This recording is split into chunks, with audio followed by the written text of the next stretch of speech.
ঠিক তো আছে এক্সাম অঙ্কে কেমন কি মানে পেঁয়াজের জ্বালাই তাহলে বাজারে যে পেঁয়াজটা কিনা নেই দাম বেশি তো খাইগে নিয়ে হিগে না ভাই পেঁয়াজের দাম কত?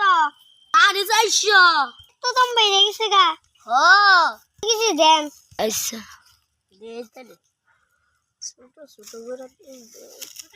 এই দুইটা 2 কেজি এই যে দেন 8 টাকা দেন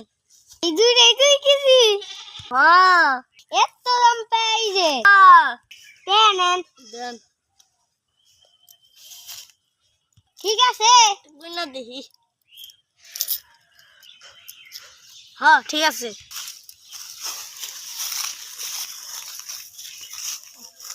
এটা ভালো লাগলে লাইক করেন ভিডিওটা ভালো লাগলে সাবস্ক্রাইব করেন ভালো লাগলে কমেন্ট করেন এই জাঙ্গু পেজের ভিডিও